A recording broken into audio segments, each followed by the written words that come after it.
Hello అందరికీ నమస్తే. నా పేరు అరవింద్. నేను జోగులాంబ గద్వాలకి వెళ్ళి వచ్చాను. కరెంట్లీ నేను ఇప్పుడు జిడిగోంకా యూనివర్సిటీలో చదువుతున్నాను. BSc agriculture first year. నేను ఈ యూనివర్సిటీ కన్సల్టెన్సీ ద్వారా వచ్చాను. మన దేశం ఎడ్యుకేషనల్ సర్వీసెస్ ఫ్యాకల్టీస్ ఏం అడిగినా, డౌట్స్ అడిగినా క్లారిఫై చేస్తారు మనకి.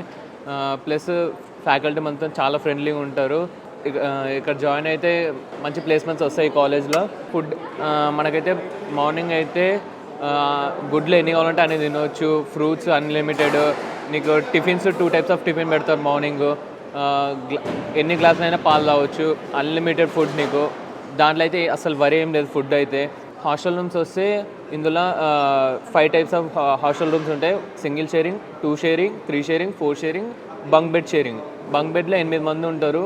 సింగిల్ షేరింగ్, 2 షేరింగ్ వాళ్ళు, 3 షేరింగ్ వాళ్ళు, 4 షేరింగ్ వాళ్ళకి ఇన్సైడ్లోనే ఫ్రిడ్జ్ ఉంటుంది. Central AC, pure central AC. హాస్టల్లో అయితే చాలా పడుతుంది అనిపిస్తుంది మీకు అయితే.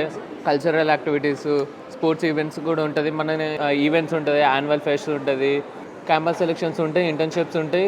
ప్లస్ నీకు ప్రతి ఒక్క సంవత్సరానికి అగ్రికల్చర్ కోర్స్ ద్వారాకి వెళ్ళి టూర్ ఉంటుంది, ఎడ్యుకేషనల్ టూర్ ఉంటుంది. ఈ కాలేజ్లో నుంచి different states, different countries south వాళ్ళు అయితే చాలామంది ఉన్నారు. నేను అస్సలు ఎక్స్పెక్ట్ చేయలేదు. ఈ సంవత్సరం అయితే చాలామంది వచ్చారు. మన క్లాస్లో ఒక్కొక్కరు ఒక్కొక్క స్టేట్కి వెళ్ళి ఉంటారు. అందరు ఒకటే స్టేట్కి వెళ్ళి కాదు. కొత్త వాళ్ళతో కమ్యూనికేట్ చేస్తే అది మనకు కూడా హెల్ప్ఫుల్ అవుతుంది. లాంగ్వేజ్ ఇది మిడిల్ క్లాస్ వాళ్ళకి కూడా అఫోర్డబుల్ ప్రైస్, చాలా వర్త్ అనిపించింది నాకైతే. బీటెక్, బీఎస్సీ అగ్రికల్చర్ జాయిన్ అవ్వాలనుకుంటున్నారా? GD Goenka university, Haryana.